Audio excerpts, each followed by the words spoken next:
for you guys to tap in, check in. As you say what's up, like this video, let me know where you're coming in from. It's Thursday morning, 6:30 a.m. We have a huge weekend ahead. We've already had a little bit of a nice week so far. We had the Dana White Contender Series yesterday. We hit on 2 out of 3 parlays. Before I get into all that, I want to let everybody know I appreciate all the support. The channel's growing. August was a great month. When I launched the Johnny Says Boxing Insider VIP membership mid-July, it's really grown nicely. So now going into September, our Discord has around 200. I think we're at 205 VIPs in there. So to join our boxing, our bet on boxing, bet on MMA, we've added American football.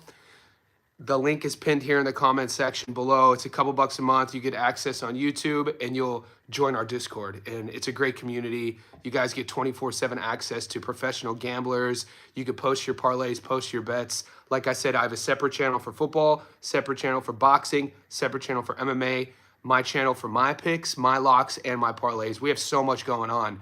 So with that being said, I'm going to take 1 minute to give the rundown from yesterday's fights, the Dana White Contender Series for the UFC and MMA boys, and then we got a lot of boxing to talk about, as you know.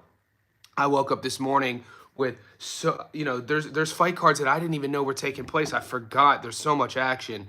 So it's actually going to be one of those weekends because we have next week, obviously, with Bud and Canelo and Inoue and all the MMA fights.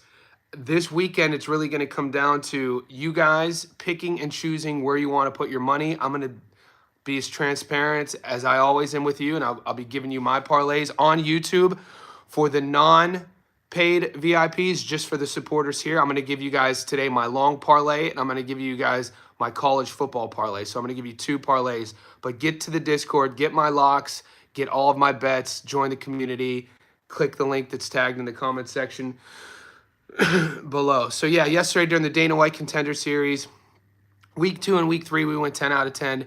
Yesterday was week 4 on the money line. It started great. I built a 5-leg parlay. It was paying 11-1, and the winning streak came to an end. I hit 4 out of 5, and it was excellent card. I lost my money line parlay, but I hit on a 2-leg method of victory, and I hit on a 1-leg lock. So those picks were put in the Discord. I know some of you boys hit. If you guys hit, and whether you took my picks or not, let me know. And if you took my picks, tip your bartender. Do whatever you can to help me out. Okay, we're going to turn the page and focus on boxing. I'm going to now cover what you guys could expect on the channel. I'm currently uploading my Sugar Nunez breakdown. So if you're unaware, make sure you hit the bell notification button. That will notify you every time I upload a Stats Don't Lie video. There's so much coming out. Today is my Thursday, so when I give you these dates, this is Australia time. So we have cards tomorrow. We have cards Friday, Saturday, Sunday, and Monday in Australia. So for the next 4 days, there's boxing cards. Now, I woke up today. There's already a fight I like a lot. Avery Duval versus Luis Cortez is a good fight. So the fights tomorrow is Duval versus Cortez, Federo versus Crichton, Arobio, a nice little prospect, is taking on Monroy. Wyatt Sanford's fighting Semjon Kamenin. Gaumont versus Cotty is a good fight as well. And then you got, that's headline, this is the Montreal card, Osleys Iglesias versus Vladimir Shishkin. This fight happens tomorrow. So on my locks of the week, one of my locks is Iglesias on the money line. But I'm going to be giving you my method of victory. In my breakdown video, I told you guys, in terms of value, the sexy pick is obviously going to be Iglesias by stoppage. The odds, though, mate, like if you take Iglesias by stoppage, it's $1.35. The reason why I don't like that pick is when I look at my bets and who I'm going to bet heavy on, it's tough for me to see a guy who's ranked, top 15 globally as Shishkin, who could easily be could have fought Canelo, if the judges would have looked at the fight a little bit differently against Skull. His only loss is to Skull. I don't think he's ever been dropped. He's never been stopped. So that being said, Iglesias, to think that Shishkin's just going to go in there and get steamrolled, I think it's going to be a lot closer than a lot of people think. So if you're not building a nice little money line lock parlay and you want to get sort of sexy on your method of victory, and I'm doing this, I already told you guys on Monday, I have action on Iglesias by decision. And now those odds have dropped. Iglesias by decision, when I put my bet in 3 days ago, I got it at $6.40. Iglesias by decision now is $5.30. I think in terms of value, obviously, the value is on Iglesias to win by decision. Now, are they letting me have any knockdown prop bets? Right now they are. Total knockdowns. See, not a lot of value there. So the bookmakers are expecting 1+ knockdowns. It's only $1.21 for you to take 2+ knockdowns, meaning it's $1.99 to see 2 knockdowns. There might be value there. Let me sit with that. Let me sleep on that. I don't hate that. I don't hate 2+ knockdowns, meaning if you get 2 knockdowns, you win your bet. That's $1.99. That's much better value than Iglesias on the money line, and that's much better value than Iglesias to win by knockout. I could see 2 knockdowns, but for me right now, my method of victory, like I said, the odds are, in my opinion, a little bit misconstrued. I like Iglesias by decision. I know everybody's taking him to stop Shishkin. In my fight tape, I actually like this one a lot. So I'm gonna say what's up to you boys. PJ says, did you know Silva was going to lose? I didn't get that. Crazy upset. Silva, he's talking about Silva, the Cage Warriors champion from Brazil, Sammy Silva. Wasn't a crazy upset. I just didn't think the 35-year-old from Montreal was going to look that good. So, we're not fortune tellers here. Usyk, what's up? DJ Green, what's up? Big Shadow, what's up? What's crack-a-lackin'? Hand History Vault, good day, Johnny. Good day to you. Adu says, advice for the day, stay away from the horses. Yeah, I told you guys don't bet the rent on that. Guys, when the longer you stay around, if I get insider info, I'm going to share it with you. But I'm not telling you to bet on it. It's kind of like part of my due diligence. It's like as a friend, if I hear something about one of my mates, something about somebody I care about, I'm going to let them know. That's what I'm doing. So I shared in one of my clients owns horse races, and one of my clients owns horses. 2 of those horses are getting ready for the spring carnival in Sydney, in Australia. So the big races, the Melbourne race happens. They call it the race that stops the country. That happens in November, I'm pretty sure. And then up until November, and then moving forward onto the new year, you have all these horse races. So he has 2 horses who are, who have won races. One is called Firm Agreement, and one is called The Horse Yesterday. So whenever he gets insider information from his trainer, he gets video links sent, he sends them to me, and I just relayed the info to you boys in the Discord. I told you guys, I was like, and I'm full transparent. I didn't just give you guys the horse. I gave you guys the link to the trainer. I gave you guys the video to the trainer. So do your own homework. We're all adults. If it was a 7-1, kind of a long shot, sprinkled $25 on it. I think the horse came in 5th. So yeah, I'm not a horse guy anyway. Did you lose on Silva? Yeah, I did lose on Silva. Don't push the horses. Yeah. Keithy to beat Fandora. Johnny round 7-12 for stoppages plus 115. Not a bad bet. Not a bad pick. Adu, Joe Stunner's picking a Bateson knockout. I'm not sure I can deal with the pump on that fight. Joe Stunner boxing's tripping. Joe Stunner boxing's tripping if he's picking Bateson to knock out Conlon. You could record this and clip this up and send it to old Joe Stunner. Tell him I like his shirts. Tell him he probably should stop drinking a bit, because I watch him. I subscribe to him. It bothers me when I see older blokes drinking on camera, because alcoholism is awful. And obviously he was probably on something when he saw Bateson gonna knock Conlon out. Now, if he does, this will, clip this up, and I'll eat my words, but I don't see that happen. I think Conlon beating Bateson's a lock. Bateson, out of his 21 wins, he's only beaten 7 people with winning records. Compare that now, Conlon. He's at 33. He seems like he's more 43. If he can't beat Bateson, man, he needs to retire. I'm happy with that pick. Adu, PMSL Rambler, either fighter to be knocked down.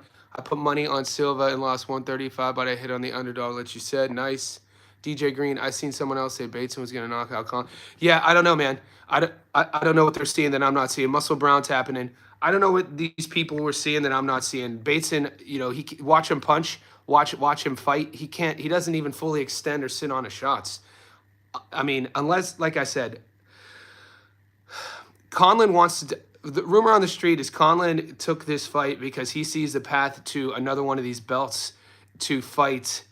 The winner of this fight, Conlon versus Bateson, gets who's the other UK former champion who got upset against the Mexican like 5 years ago. The Mexican came in as a huge underdog, 6-1, and he knocked the UK champ out. And then it comes out that the Mexican was on steroids. That guy, I know his name. My mind, you know, I'm not fully woken up yet. But that's the rumor that Conlon's coming back to fight him. So he's a motivated Conlon. Watch his training. He's always going to be in shape. I don't know if it's because Conlon's Irish, and the rivalry should be spoken about when you're talking about Brits who are calling boxing matches and what they feel. You know, if you ever hear them sort of making, I think that's an outrageous claim that Bateson beats Conlon. Maybe it's because Conlon, maybe they're from different parts of the world. I don't know. I just don't see it. I don't use politics when I take my picks. I don't use politics when I predict outcomes ever, even if I like a fighter. I do film study, trajectory, career, resume, just basically what I see, what I know personally about the sport. I don't think there's a planet that Bateson beats Conlon, let alone knocking him out. So that's what I see. Yeah, I don't know. I'll watch what Joe has to say though. What's up, Christian Morales? I will give you guys a couple fights that I do like that appeared on my radar this morning that I feel are there's some good fights, mate. So obviously Eduardo Nunes, Muscle Brown says, I'm hearing Conlon is talking about retirement. I don't like wager on guys. Really, Muscles? I heard that Conlon was talking about fighting I can't think of his name. Hopefully you guys come big with me. Johnny, I have Conlon by knockouts at plus 500. It's too good to pass up against Bateson. I could see Conlon stopping Bateson 100% before I could see Bateson stopping Conlon. What is the kid's name from the other Irish kid who fought?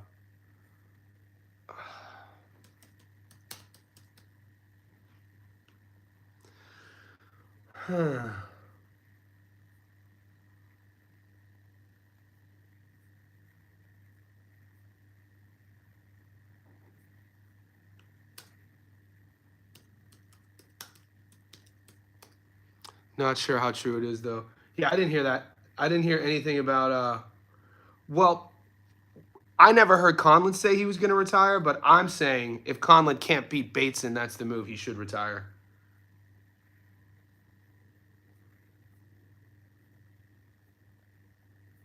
What's this dude's name? Trying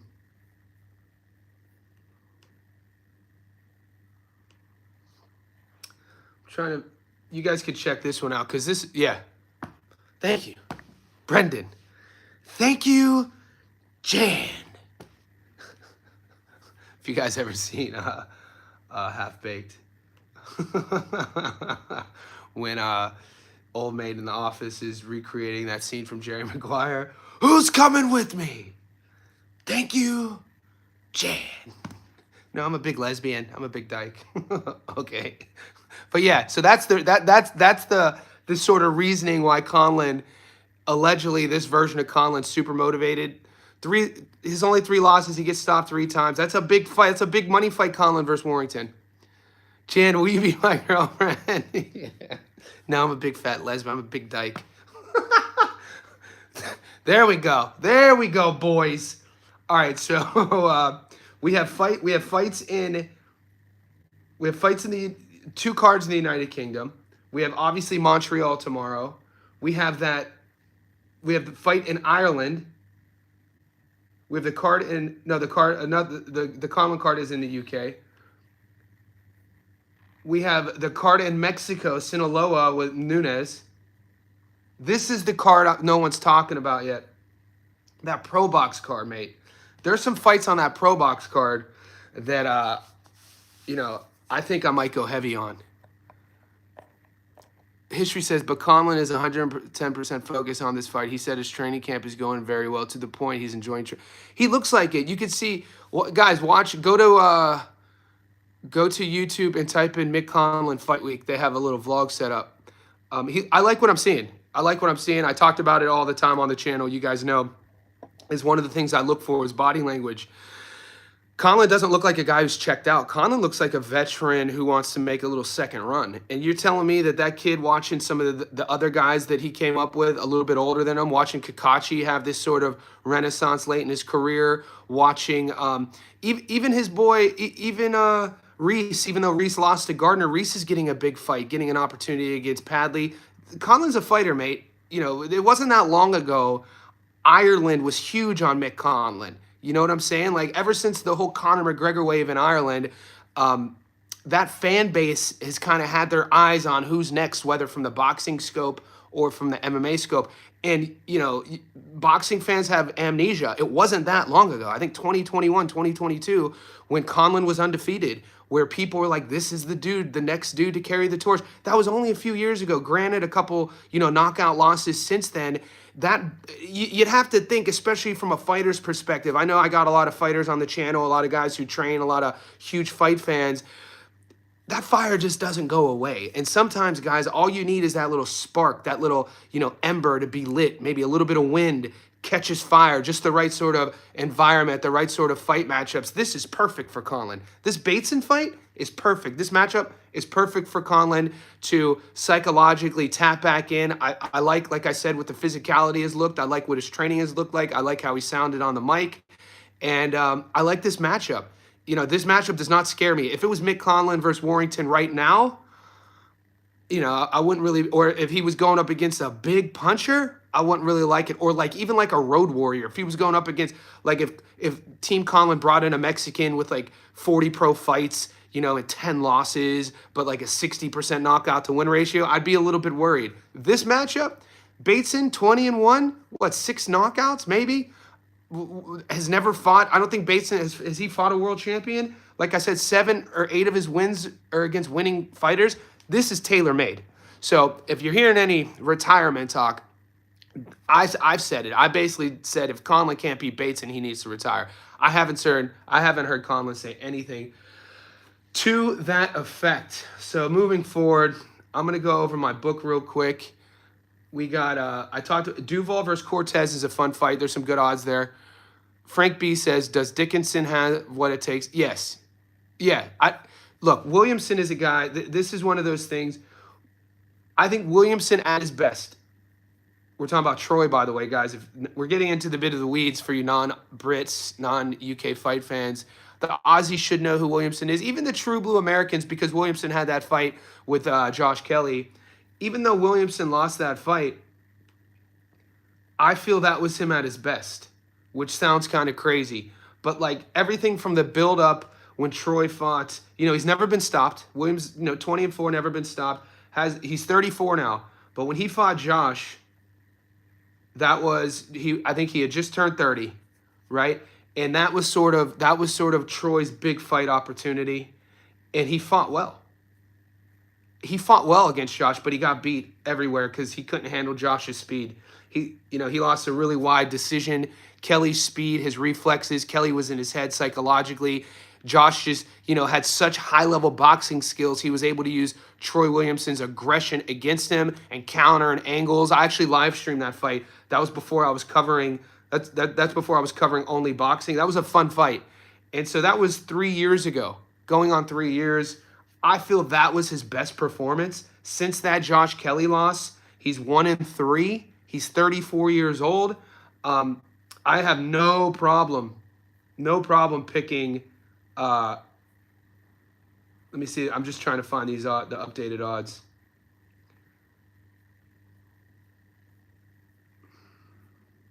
What are you guys? What odds are you getting?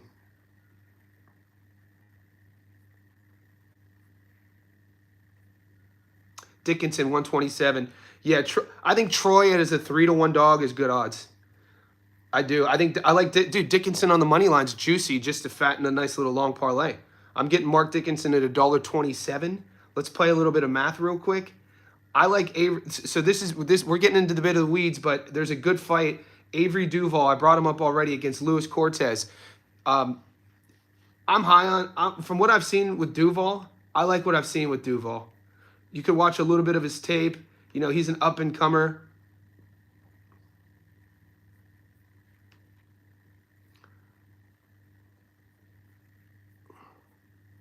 On my book, I'm probably going to put this on a parlay. This is me kind of building my long parlay real quick with you boys. So let's clear it out. I'm obviously going to be using Bet365. So these odds are these odds are sports bets. So the odds on Bet365 are going to be a bit different.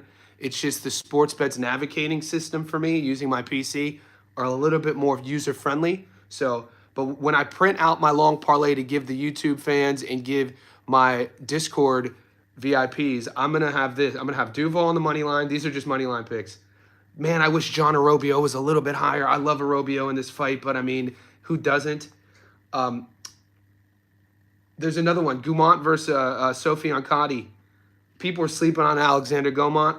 I like Gaumont at $1.20. This is you throw Iglesias on the money. This is just my money line parlay. Marksby versus Kelly. Charlie Edwards should handle Juarez. You know, it does give me a little bit of hesitation in terms of how I don't really rate Charlie world class. Now, guys, this is my long parlay. This is nothing to go heavy on. I'm just, you know, waking up this morning in Australia with more fights, and I'm kind of brainstorming with you guys in real time. So it's not like I've thought too much out about this. I'm doing my dry run with you, building my long parlay. I'll have a sit down by myself. I'll do some sort of deductive reasoning, watch a little bit more film study, and then I'll give you guys that long parlay. It's coming out in a few hours because we got fights in the next 24 hours. Segua versus Acosta. That's a fun fight. That's that Pro Box card I was talking about. And I think that's a 50-50 fight. And this is going to come down to when you watch your film study, Segua ranked 27 in the world, Acosta ranked 34. Segua has 5 losses. Acosta only has 1 loss. This is a real fun fight. So I'm not going to throw this on the parlay. I'm actually leaning a little bit towards Acosta at plus money. You give me Brian Acosta at plus 250. I might save that for my upset of the week, so I'm not going to put this on the parlay. Jordan White versus Renee Tejas-Giron. This is an interesting fight. We've covered Renee before on the channel. Off jump, I like Jordan White to be too much in this fight. So that's 6 on my long parlay. Mark Dickinson, like I said.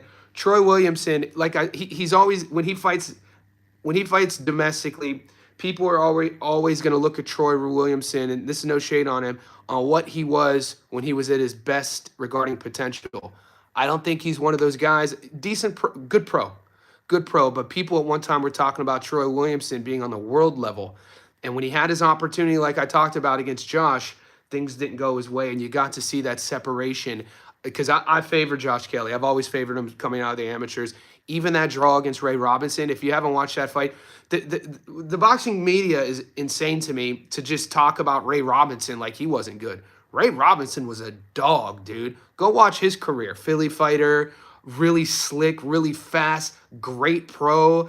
I think Josh fought Ray when Josh had maybe 10 fights, 11 fights, and it was his first time and only time coming to America.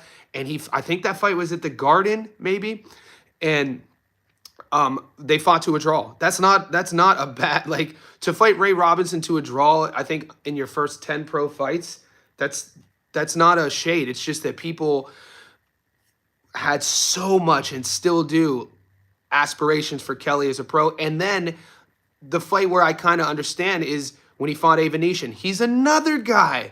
Boxing, it's frustrating when you look at the boxing mainstream media. They're casuals. The men who are responsible with writing articles and controlling the narrative on a mainstream level act like David Avanesyan's a scrub. Dude, David Avanesyan is a tough freaking out. When he was at his best, dude, he's like 35, 36 now.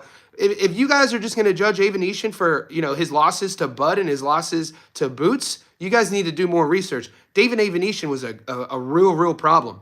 And, you know, he could crack, his speed, his feints, what he was able to do with angles. And Kelly looked good early, but Kelly learned a lot in that loss. He got stopped in the mid rounds. This is when Josh used to fight with a lot of wasted energy. He used to do a lot of feints and a lot. He was more worried about looking pretty, living up to that nickname. And Avanesian taught him a lesson. Kelly learned a lot and tightened his defense up from that fight. And he's been perfect since. Hasn't really fought the highest of competition.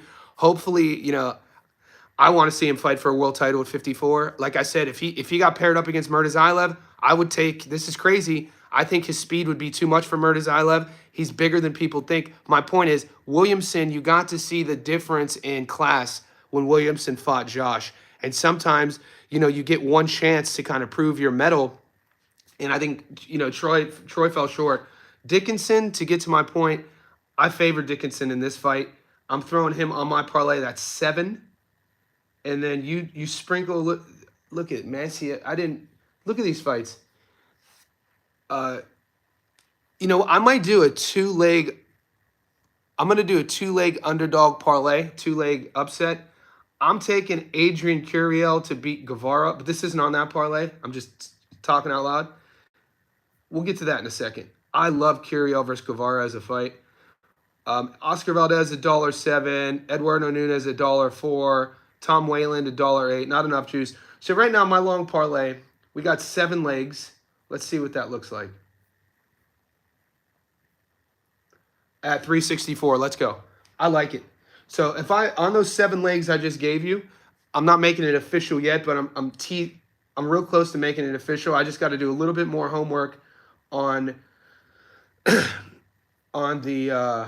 the Duval fight.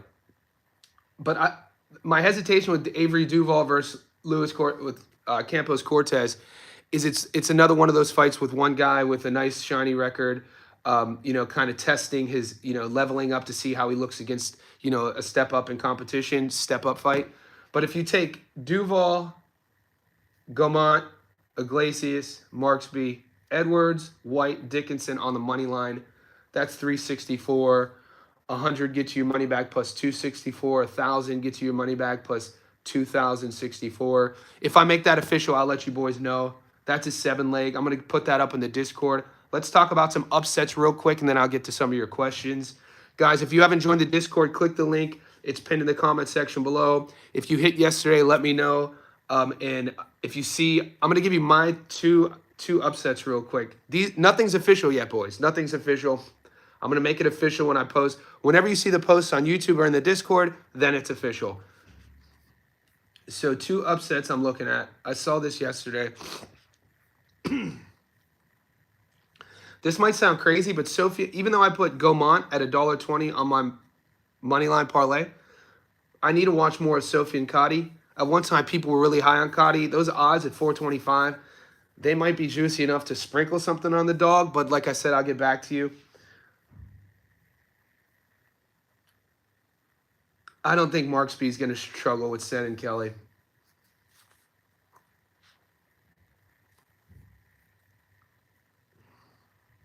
I don't think Conlan's going to struggle with Bateson. Okay, Segura versus Acosta. This is a fight. This is the one. Right now, you give me Acosta at 250. I'm just going to, play some trial and error real quick. Okay, we've seen Segawa before. We've seen him on the channel.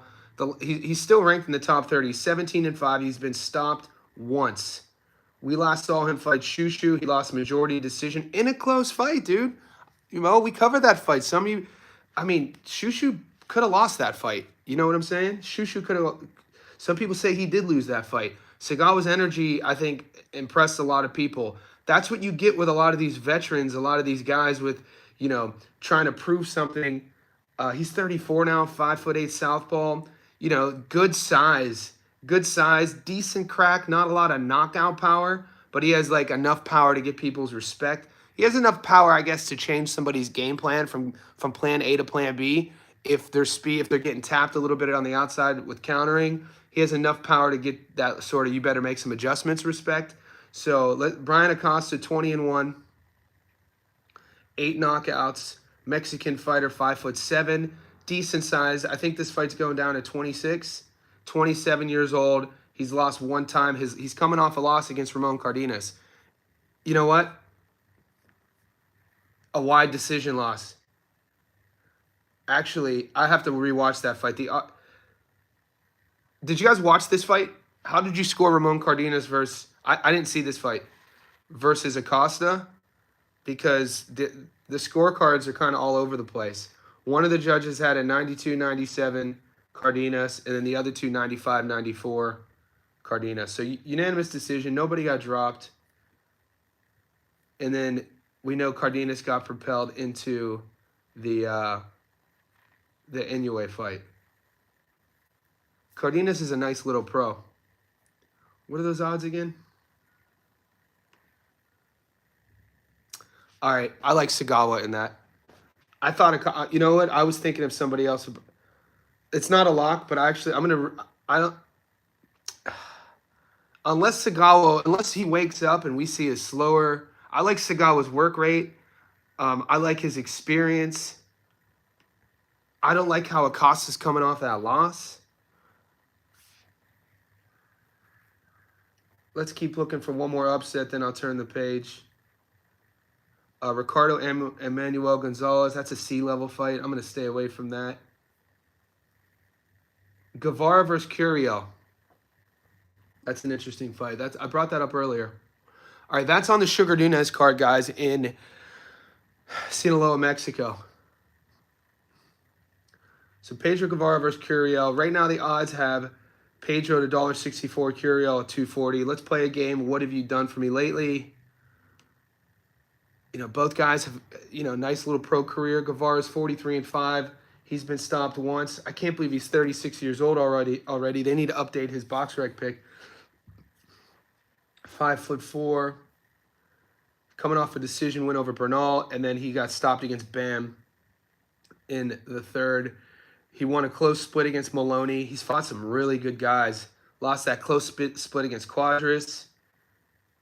That resume is nice. It just, with that style, at 36 years old, what version are we going to get? Curiel 26. See, this is the thing. He's smaller, though. The 10-year age difference, a little bit smaller. He's been stopped once, 6 losses. He's won his last 2. The Sonny Edwards technical decision, and then he got stopped against Nanshinga in the 10th. Nanshinga deducted 1 point for a headbutt. Curiel rolled down on the ropes in round 10. Got stopped in the 10th. He knocked Nanshinga out in the second in the first fight. He wants to get that back. He only has 5 knockouts. Not a huge not a huge puncher, but I'll let you guys know. It might be worth a sprinkle to take the young buck. A 10-year age gap. I know it doesn't always go our way. You just bring up the Nonito Donaire fight in his last fight against Campos in Argentina. I didn't see that coming. I want to see Donaire's. This is going to be controversial. I want to see Donaire's urine test. 42 years old, looking like that, fought really well. I'm just kidding. I'm not taking anything away from the legend. Nonito Donaire's one of my favorite. 10 years ago he was one of my favorite fighters. His hooks, what a stud. I was just making a joke. But usually, especially in the lighter divisions, when there's that 10-year age difference, it's always tough for me to bet on the vet, just based off of principle. So that's kind of right now my logical reasoning with taking Curiel at plus money. But I'll let you guys know. How do you guys feel about that? Johnny Cardenas got dropped. It was a very close fight. Sula has very underrated power. DJ felt it. The boys are tapping in. Upset incoming. Kyle Hayden. Cardenas got dropped. It was a very close fight. Raya de los Santos, history vault. Blue collar Acosta was losing every round until Cardenas got dropped. Then Acosta made it competitive for the last 2. Okay. I had Ramon barely winning. Okay. See, learning. I just don't see Curiel winning, but Gurr's old and worn. I guess it's plausible. Okay.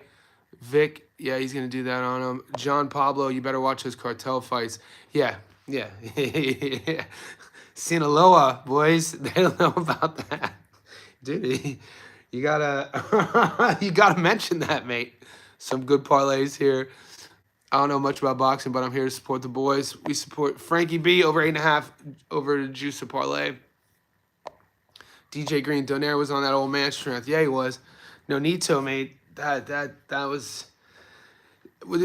every time we think we know a little bit about the sport, we get proven wrong. something like Nonito Donaire versus Andres Campos happens. Johnny, what round do you think Iglesias would get a knockout or a stoppage? If he would, I see it happening early. You know what? I talked about this. If he would, I think it would be 1 through 6. Am I betting that? I don't know. Maybe you guys are talking me into it. Maybe I'm getting sort of like fooled or charmed by that decision. Maybe I'm getting fooled and charmed because of what, some of the fighters have looked like recently. And I'm not comparing Iglesias to Tellez. I'm not comparing him to anybody other than himself. But, he comes out fast and he comes out brawling. And people were like, yeah, but he's gonna wear Shishkin down and Shishkin's style. See, because of Shishkin's style, because he's on his front foot, because Shishkin wants to play the bully as well, I think in a matchup like that, neither guy. I don't think either guy has like super one punch knockout power. But I think Iglesias' power against a guy like Shishkin. I rate Shishkin on the world level. I do. I think his power is more dangerous early. I think after the 6th round, you settle into a fight, and a little bit of that power, the sort of power that Iglesias relies on, fades a bit, dampers a bit. The volume's going to damper a bit.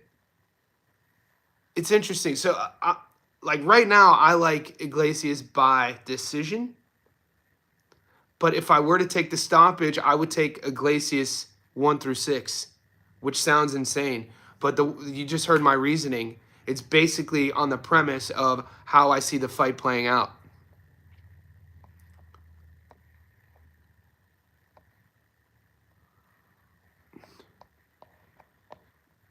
Hayden says, do you think Shishkin's inactivity will be his downfall?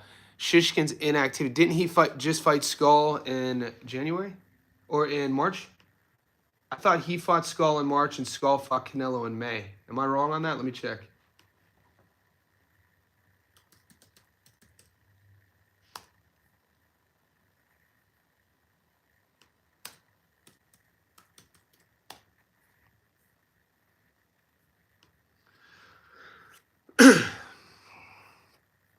He fought Skull. Oh, yeah, way off. He fought Skull in October of 2024.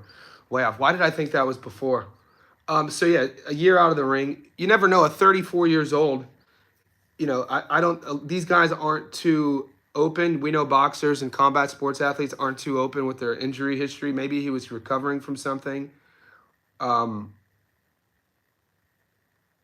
fought in about a year. If anything, at 34, it could suit him, though. It doesn't necessarily, that sort of inactivity doesn't necessarily mean it's a bad thing. I mean, the same could be said with Iglesias. Iglesias was a guy who went from fighting 4 times in 2024 to where we haven't seen him since November. So Iglesias is going on a year as well. September, October, November. So they both had similar layoffs. And when here's the thing about Iglesias, though. How many total rounds has he fought in his career? He's fought 43 total rounds, which is insane. He's only fought 43 total rounds. Shishkin has triple the experience with a nice knockout to win ratio. Guys, Shishkin's a beast, man. I don't know who, like, there was a time where nobody, like, he could easily be undefeated. Rewatch the Williams Skull. He could easily be undefeated. And Shishkin's a guy that not many people want to fight him at 68. The Uzcategui fight. I know it was 3 years ago now. Jose Uzcategui. The Igbeko fight. Won a decision. Yeah, don't sleep on Shishkin, mate. His style. Have you watched your film on him? He's good. 73-inch reach. I don't think he's going to cower away from Iglesias' power. I don't think we're going to see a lot of Iglesias' opponents. We see over time they kind of duck and they kind of cower away. And when you get hit, this is why having sort of a presence, or not all guys could get hit and still use their feet. You know what I mean? A lot of guys, will get hit and get stunned and they get stationary. And the first thing your coach will teach you is to lateral movement. When you don't like where you are in a fight, you have a couple decisions to make. Circle left, circle right, clinch, force a disengagement, or try to exit back and stick your jab, your lead hand out. Iglesias has fought a lot of guys who when they get touched, they get frozen, the deer in headlights, and they're just standing in front of them and they're not punching. And I talked about this yesterday on my live stream, is that I haven't seen Shishkin react that way yet. I haven't, like, Shishkin is going to punch with him. We're going to see. We're definitely going to see. What is Iglesias' best win in your opinion? Ivanov?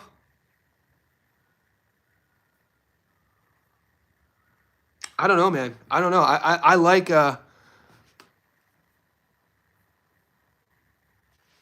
man, I don't know, man. This is not a plus 700 fight. I think these odds are insane. This is not a this is not a plus 700 fight.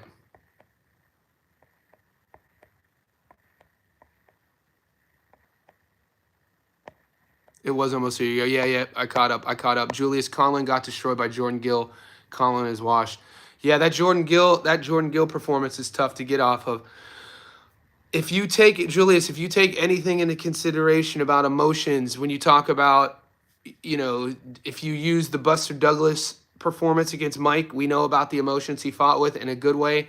Research Jordan Gill's story. Same sort of, that was his Buster Douglas moment. He's, fought very emotional and used his emotions in his favor. I don't think Conlon was expecting it. Conlon definitely underestimated him. And if you know anything about Jordan Gill, you'll know what I'm talking about. If you don't, check out his story. Good story. Beautiful moment in boxing. I watched that fight. It was amazing. And the emotions that he shared afterwards, everybody had given up on him. He was going through like a lot of fractured relationships, his own personal demons, and he gets a killer like Mick Conlon, and he just had the performance of his lifetime. So I think that was more of a moment, a really, really, great moment for Jordan, rather than a sort of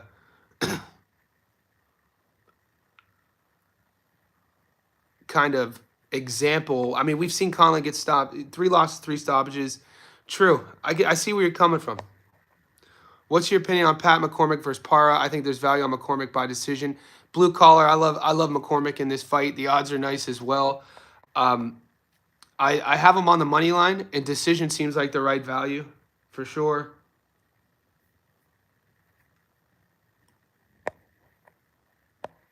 Zach Gilmore, salute, Johnny. I love catching these lives. Appreciate you, Zach. Appreciate the support. Guys, join the Discord. You see all the boys with the blue stars?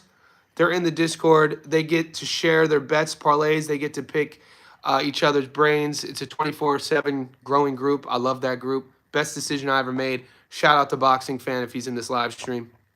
He's the one who pushed me to start that group. Pedro, they were trying to petition that he won against Skull. Bro, I mean, did you watch Shishkin, I thought there's definitely an argument. I don't like taking victories out of fighters' hands. So I'm not one of these commentators, you guys know that, to sit back after a fight and say that it was a robbery, or it's not my job to say somebody should have won the fight when they didn't win the fight. But afterwards, I could break down the next fight and tell you what I thought. It could have definitely gone Shishkin's way. Shishkin could easily be undefeated. In the mind of odds makers, in the mind of the boxing fandom, in the mind of the boys who don't watch fights, who just bet on the fights, I guarantee this. If Shishkin's record said 17-0, if Shishkin's record said 17-0 with 10 knockouts and a 63% career knockout to win ratio instead of 16-1, I bet you the odds wouldn't be so far. That's all I'm saying. You got to take that in consideration. Think about that.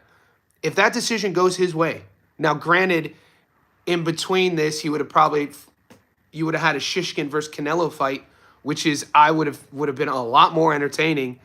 I I don't know, like maybe one day YouTube will have sort of a tool for this, but there's a live stream that I did before Skull fought Canelo.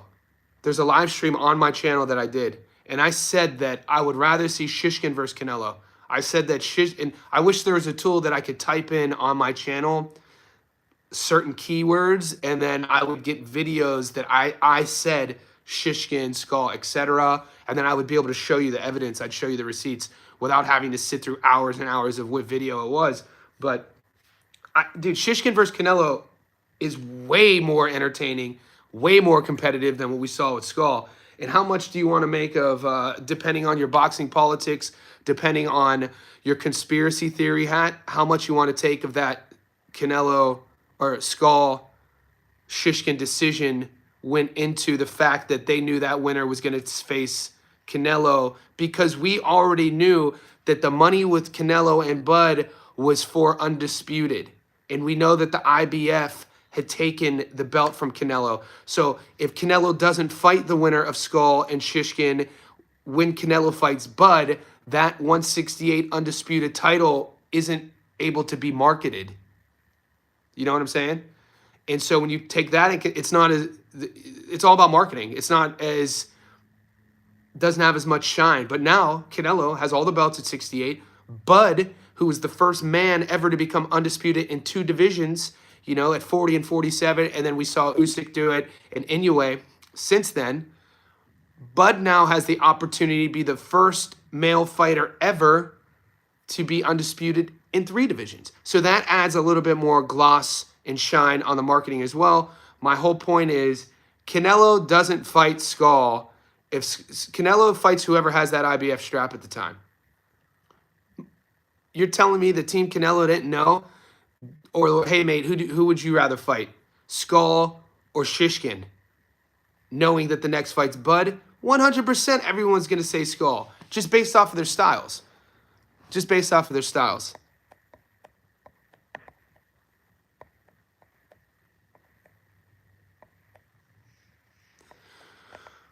Julius, they said Gill couldn't punch, but still brutalized Conlon. Bateson's punch on Gill level at least. Yeah. Yeah, that's a narrative that, Julius, you've been watching Joe Stunner, ain't you? DJ, history vote. Yeah, I would say Shishkin's definitely more experienced too. Triple G versus Maravilla. I'm here for it. I want to see. Yeah, I'm here for that. I would have liked to see. I'm here for it, Ricardo. I'll give you some love on that one. Julius says, my biggest concern for Iglesias is his inside game. Most Cubans struggle and close. Yeah, Julius, we spoke about this. I think there's truth to that. I think that all you have to do is, you know, just look at the style of the Cuban game, but more importantly, the style of the amateur game. And then you tie that into the prestige that comes from being an Olympian from a lot of these countries. It's not like that in America, but it's like that in Cuba. It's like that in Russia. It's like that in these European countries. You become a gold medal Olympian in any sport in a lot of these other countries, you never have to work again. And that's just a fact. It's not like that in America. And because of that, you become a gold medal Olympic boxer from Cuba, dude. Like, you need to win rounds. You need to win points. Fighting on the inside is on, you better be on your grown man. You know what I'm saying? Fighting on the inside, in my opinion, is a lost art. It's a lost skill. Being able to catch and shoot from the inside, same thing. And don't mean to change the topic, but this is what impressed me the most about Lamont Roach versus Tank, is that going into that fight, I knew Lamont Roach was skilled and it was going to be competitive. I just didn't think that he was going to be able to catch and shoot Tank in the pocket. Also, I didn't expect Tank to struggle so much with Roach's countering in the pocket. And, you know, what we were watching was like, you know, to your point, it's kind of a lost art. It is. Because if you come from an amateur style to where you don't have to do that, why take the risk and why train it? Why drill it if you never had to? If something's always working, it's always going to work until it doesn't work. Ask our boy Tellez about that. DJ Green, man said you farted. What? That's weird. Heaven sent. You guys saw Thurman fall. My answer about Mungia positive testing came out. I guess I was too early for it. A lesson in patience. I shared it on our Instagram, Heaven sent, and in the Discord. I'm reading the Book of Five Rings tomorrow. Nice. It's a great book. You're gonna love it. Let me know how you take that book. It's one of my favorites. I talked about it all the time. The IBF was trying to block the Canelo Crawford fight. I'm convinced. Thurman versus Errol Spence. Guys, Errol's training, man. Go to his Instagram today on EJ's Instagram, and he's been sprinkling evidence of him training for the last few months. He hasn't shown us hitting anything. He hasn't shown us sparring, but he's shown us with his shirt off. Errol looks like he's in shape, mate.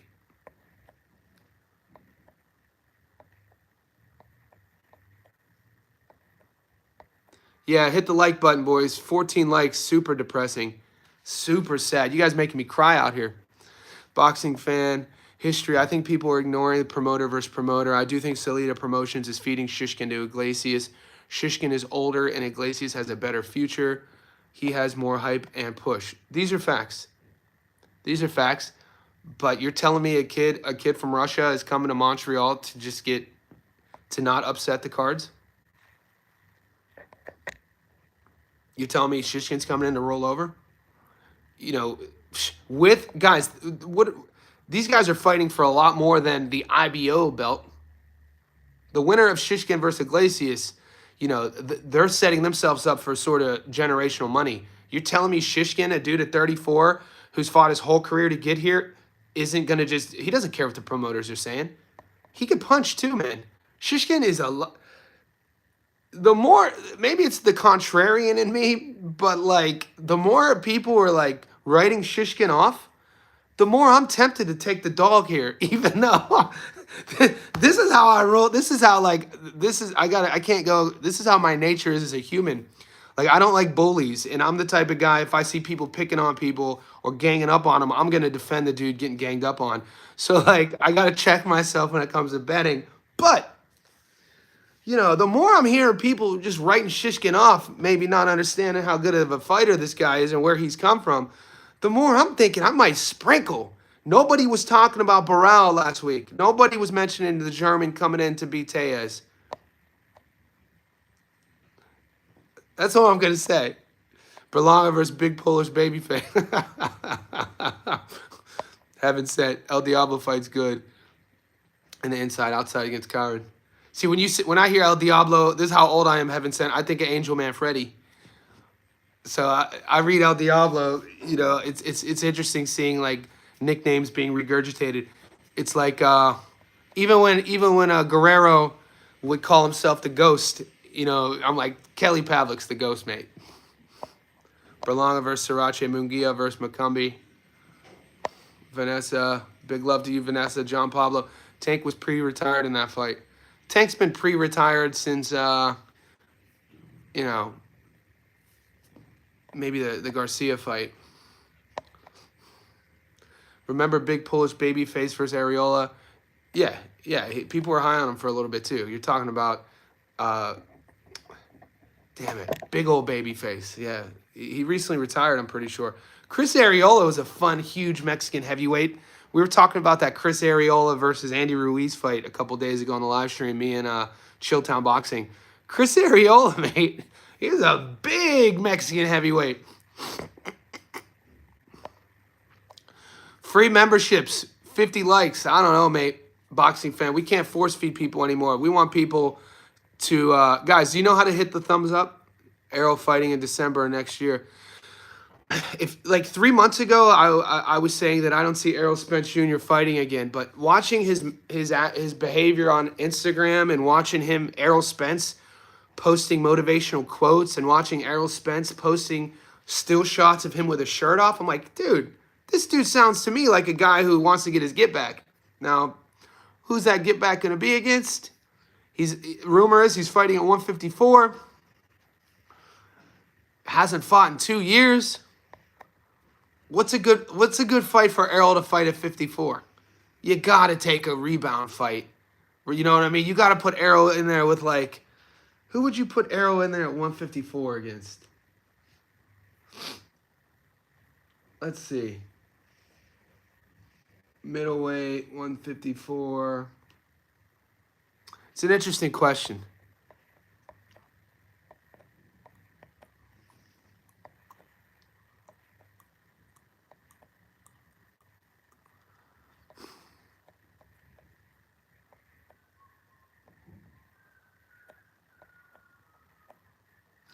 Yeah, I don't want to see Errol versus Boots. I don't want to see Errol versus Charlo. What's up, Fat Scroat? Shishkin wins. All right, see, Fat Scroat in the house. Haven't seen you in a while. I think there's money on Shishkin, mate. People are sleeping on him. Canelo would have stopped Shishkin for that style. Yeah, yeah. I don't argue on that. But I think it would have been. Do you agree, Keys? It would have been more entertaining than Skull. Ricardo, I know Errol wants to fight Fundora, but Fundora would smoke him. Yeah, I don't want to see him fight Seb yet either. I don't want to see him fight Seb. Pedro says he thought Barral had a shot. All right, I didn't hear it. I didn't hear you say that, Pedro. DJ Green, I bet on Barral last time. Depressing from Tejas. DJ, you bet on Barral to beat Tejas. Adam Kalnacki, yeah, I couldn't remember his name. I don't even want to see Spence versus Thurman. It looks like Keith is fighting Seb though, right? Okay, now we're talking. I think we could see Spence versus Danny Garcia too, because they both think about that. Danny said, especially Garcia's last performance was hard to watch. He was hard to watch, but he said he's not retired, and both guys have big follow. The crazy thing, Ricardo Velez, the crazy thing is Errol and Danny would sell out a football stadium. Errol, whoever he fights, will still sell out Texas Stadium. And you know I'm watching. I like that fight. I think for both guys, let's go. Give EJ and Garcia one more bag. Give them a payday. And the crazy thing is, whoever wins, they're going to get another payday. You got to love boxing. I'm being a bit facetious with that comment, but no, you do have to love boxing. And we're hopeless romantics, guys. We say it for what you will. True boxing fans, it's the drama, it's the storyline, it's the history, it's the potential, it's the possibility of an upset, it's the possibility of a comeback story. We're romantics. It's like reading like our favorite poet talk about, the rain and the clouds and the idea that maybe the clouds will break and you'll see sun. It's the same sort of thing. It's that part of our brain, that part of our mental, emotional ecosystem, which why we love boxing and why Errol versus Danny Garcia does not sound bad. I have no idea who he fights. No rebounds at 54. Errol wants no tune-up fights. Spence versus Pacquiao. I actually don't like it. I don't like that fight. Spence versus Joey Spence. Mate, I think the Danny Garcia shout is a good shout. Ricardo usually comes in here. Ricardo Velez usually comes in here talking about, did you hear Miguel Cotto's coming back? Did you hear Carlos Monzon might fight again? That's a joke. But I think EJ versus Danny Garcia too has some logic to it. Knowing PBC, they may get Spence up for Pac-Man. Yeah, for sure. I never want to see Skull fight again. That's a bit harsh. I would watch Skull fight again. Pac-Man at 47. Billy Lester, FX coaching. Good fight. I'm not 100% sold on Lester. I'm not. I like Christian Mabili in that fight. Johnny, what's that behind you, this stuff, dude? What's that behind? You brought that up yesterday on my live stream, Vic.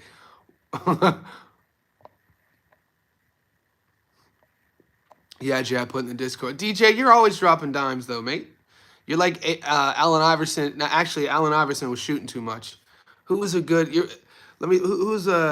nice little assist guy obscure assist guy that most people would forget. Street like Rafer Alston, like Skip to Malou. Well, I remember when Skip made it to the league. This is going back to the 90s.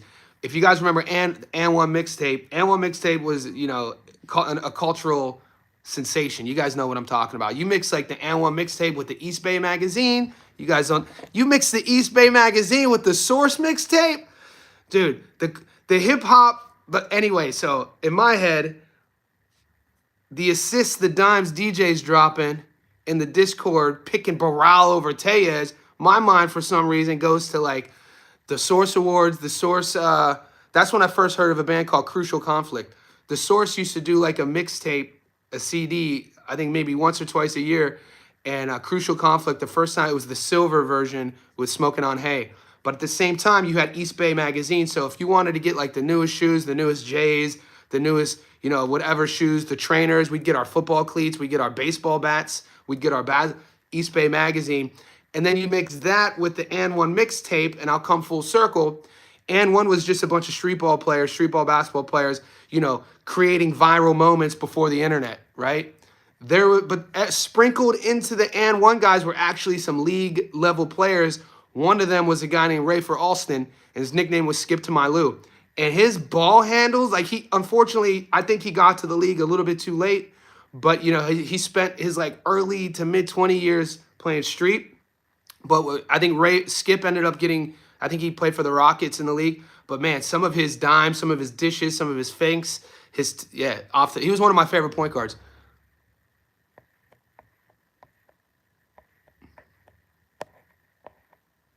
Heaven sent. You guys heard the news of Adrian Broner fighting on Misfits.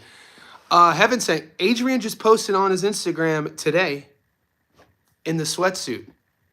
Adrian Broner's training again. Adrian Broner might be the oldest 34-year-old in the streets. Adrian Broner, it seems Broner might be 70, but he's only really like 34. Adrian Broner and Mick Conlon might be the oldest 33, 34-year-olds out. Julius, Adrian Broner versus Regis. No, I heard Broner versus Salt Poppy. That's the fight. Broner was giving love to Salt Poppy after Salt Poppy got starched against Tony Ferguson. Tony Ferguson's punching like this. And Salt Poppy's like this. And that was some whore. Anyway, I'll turn the page.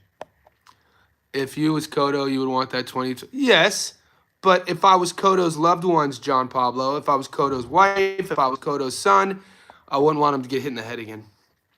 I wouldn't, no.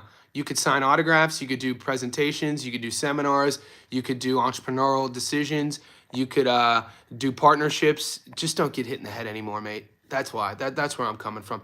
Heaven sent. Adrian Broner is fighting a tough fighter at Misfits who got popped and is so Broner's actually fighting. They announced the fight? DJ Green. I remember Skip to My Lou. He was tough. Yeah, only the OGs will know about Skip. Dicho gonna stop Franklin. Good fight, Julius. Dicho, good fight. Is that this week? I thought Dicho versus Franklin was next week. Yeah, that's next week, right? Adrian Broner versus Spence. Broner versus Chino too. I think Mick is jacked. Yeah. Dude, Mick looks big. Rambler. I think people are sleeping on Mick. You are correct. Vanessa in the house. Vanessa and Vic, the double team combo. Ball handles. Yeah, I'm not going to abide. PJ, your generation is out of control using the word pause. PJ Puppet Show, I'm going to teach you a lesson. I'm going to educate you real quick, mate. So PJ, and I know a lot of you young bucks, and no shade to the younger generation. My grandma, before she passed away, rest in peace, Grandma Jenny. She was 92. But she once told me, she said, Johnny, never lose connection with the younger people's lingo. She was like, if you want to stay young, always stay up to date with, the younger generations, what they're saying, the trends. The minute you disconnect yourself, you start getting old mentally. But my pushback is on PJ Puppet Show's comment and ball handles pause. So the idea that you young generation have taken the word pause as sort of a segue to insinuate, we used to say no homo, but to just say that and to kind of, what it does is it captures the narrative and it captures the conversation and it hijacks it to kind of like insinuate your sort of psychology on thinking that everything is homoerotic. When you're on your grown man shit like I am, I don't got time to say pause. You know what I'm saying? Like, you're going to be directive with how you speak. If you think something is homoerotic or if you think something is out of context, just say that. But the idea that you're going to say pause, it's a bit childish for me, baby. You got to step your game up. Jermaine Franklin, right? Broner does look like he's 55. Salt Poppy pissed me off. Salt Poppy, y'all cats are wild. Julius, Darren Till murder rock.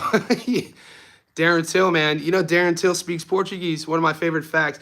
People forget, man, before Darren Till got touched up in the UK, before Darren Till got murked against a 155er in Jorge Masvidal, people were really high on Darren Till in the UFC.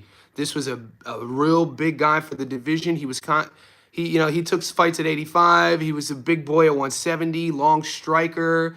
It was well documented. He had to flee where he was raised to move to Brazil because of gangs. He trained and lived in Brazil. He speaks Portuguese and super marketable. It's just that, for whatever reason or not, maybe his preparation, his conditioning was always a question. His grappling was always a question. His willingness to kind of work on his weaknesses was always in question.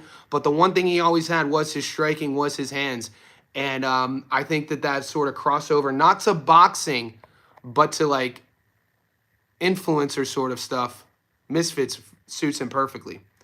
And Rockhold, never the same guy. Talk about a guy who just fell off a cliff. So, at one time he was invincible. He was the guy who beat Weidman. He was the guy who beat Bisping, and then he was supposed, defending his belt. I was at this fight when Bisping took in LA. I flew from Sydney, and he took the fight on Bisping took the fight on I think 2 weeks notice, and then he knocked Rockhold out. And ever since then, Rockhold was never able to get it back. Riz and brain rot. I don't know what that means. Did the Darren Till guy knock out that other guy, Rock? Yeah, Darren Till knocked out Luke. Mick Conlon, corner better have PJ. You know you're my boy. I'm staying hip. But the whole saying pause, it's weird, man. Because it's like when your mind's not everything's gay, dude. Not everything. You guys are the idea that you wrap everything around he had good ball handles. Pause. No, I ain't playing that game. Imagine a young person writing a whole paragraph full of, I know. It's just a very sort of childish way to speak as well. Imagine a book like that. Write it, brother, write it. Darren destroyed him. Everyone says, nah, not everyone. DJ, not everyone.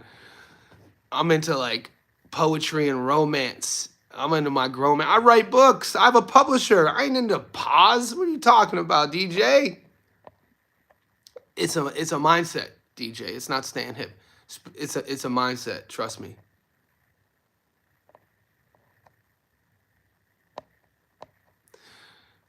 Johnny, if you lose all your bets, you go and look for the lost Dutchman's gold mine in the Superstition Mountains.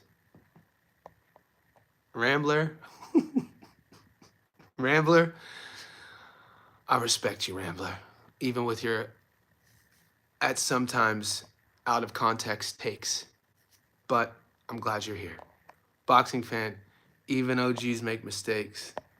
Kiza, Till would knock out Jake Paul's head. Yes, I think so. Heaven sent. You've traveled or attended lots of fights in the past. Are there any fights you're planning to attend? Yeah, so right now, Heaven sent, good question. It's when I get out, living in Sydney to LA is a 15-hour straight flight. I usually travel to America twice a year. And then if there's fights, I'm going to go to those fights. When there's fights in Sydney, which there are a lot of fights, I go to all the fights in Sydney. I mean, I wish I was not going to be able to make it to, obviously, Bud versus Canelo. But I'm going to be in America twice. So I might be in America next month. I might go to America next month. I'll let you guys know. When we get another video of the Quad Squad. EV 44 ounce.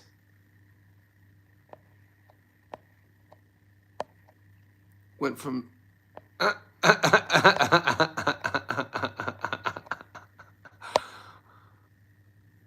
David tapping in 70 minutes into the live. Guys, we're over an hour here. It's 7:40 a.m.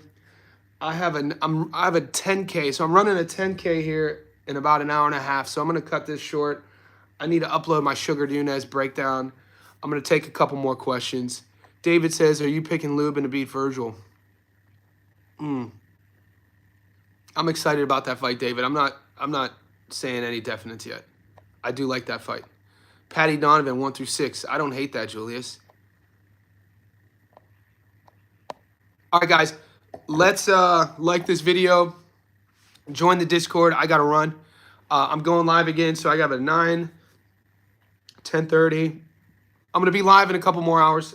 We're going to talk about all the upcoming fights. I'm going to upload my Sugar Nunez. I think there's a great bet Sugar Nunez over 5.5. I put that bet in on Monday. Sugar over 5.5. I got it at, I think plus, it might have been plus 190, but now I heard the books changed it to plus over 6.5 rounds. So I have to revisit that.